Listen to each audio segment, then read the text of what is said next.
Hey everyone, Bob Thibodeau here. This is your freedom through, no it's not. This is your leadership training tip for today. Hey man, I do so many videos sometimes I get confused. Yesterday we discussed two very different styles of leadership, authoritative versus authoritarian. They sound similar, but they are very different. Now a great leader will just drift towards and stay in the authoritative leadership style. They're able to lead the organization towards a common goal while managing and energizing team members at the same time. This is what ignites the enthusiasm and the entrepreneurial spirit in your team. You know, almost every great leader has developed the authoritative personal skill that will allow them to get others to do what was required in order to accomplish the job at hand and allow the team members to think they're just acting on their own. As an authoritarian leader, on the other hand, is one in which a single person takes control, makes every single decision based on their own choices with little or no input from the group. And every time something goes wrong, they blame the team members for not doing what they wanted, for not fulfilling their responsibilities, just not doing it right. Now, this has caused so much discontent among team members. They feel like their knowledge, their input, their training, their experiences mean nothing to the leader, and they're right. And soon the group will even fail to try to come up with creative solutions to fix problems. They figure, let him fix it. He doesn't appreciate what we're doing anyway. Now, don't get me wrong, there are times that every leader must take charge, basically using the authoritarian leadership method. And there's no time, no discussion for any input. Just do this in this order, and let's get through this. Now, that's especially true in an emergency situation. And the leader has the knowledge and the training, the understanding of what needs to happen rapidly in order to handle the emergency. But once the emergency is handled and everything is settling back down, the great leader will then fall back into his normal mode and begin to ask those involved what they thought of the situation, how was it handled, how it could have been avoided, what could have been done differently. Basically, it's an after-action briefing. That's what the military calls it. And I'll explain how I use this type of leadership style successfully in my military career, my law enforcement career, even my insurance agency career. I'll also share a few ideas of how you can develop this very useful leadership style as your own, and how to gradually introduce this style to your team. And they won't even know that it's happened. They'll just think back one day and, wow, this place is getting better and better all the time. I use the same method in the military and in my insurance business for problem solving. When someone would bring a problem to me because they couldn't fix it, well, I would usually use this type of technique.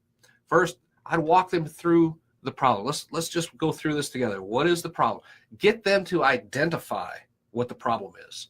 And then I would basically use this by just asking some open-ended questions.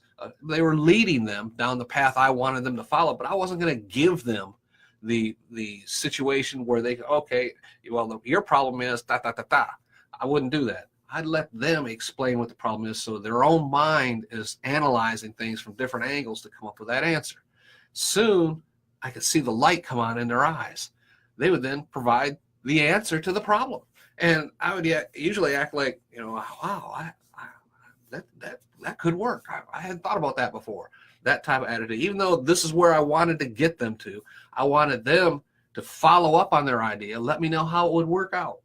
Just, okay, go take that, try that, and just get back to me as soon as you figure out yes or no on it. And when they reported back the problem was fixed, I'd give them complete credit for figuring it out on their own. And sometimes it'd be in a group setting, there'd be some other people sitting around. I say, Jack, you did an excellent job of fixing that problem. And that lifts that person up in their eyes, like you value their opinions, and you should. You do. You need them.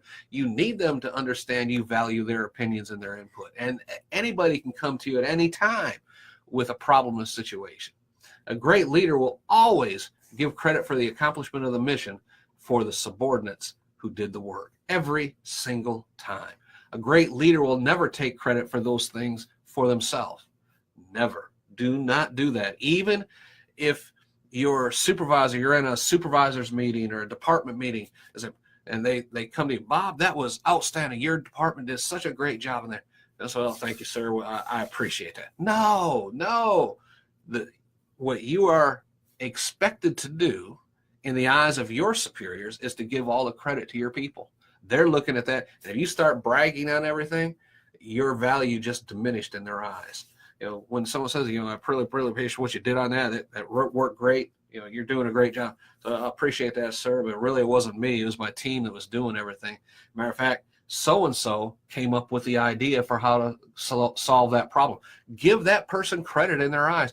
Your superiors are going to look at you like, wow, he really takes care of his people, because you're plugging them in every situation in which your superiors are looking down at your department. You are turning it over to your team and not trying to take all the glory for yourself.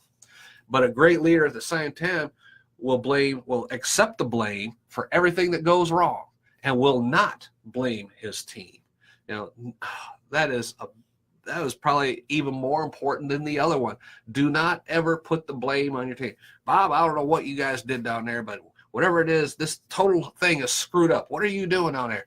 Well, my people let me down, sir, and so-and-so just messed this thing up, but I'm on them. I'm going to fix it. No, don't do that. Just say, yes, sir, I understand. I accept the blame for it. We're working on a solution, and we will get this fixed. That's all you have to do. Accept the responsibility for what your team is doing. So the next question is, how are your personal relationship skills? Because in the next post, I'll give you a couple of tips for developing these personal relationship skills with your employees and with those whom you work with or lead. And yes, even your clients, which will also increase your sales. Hey, that's what you're looking for in business, right? But we'll go into all that tomorrow. Till next time, this is Bob Tibble reminding you, see you then.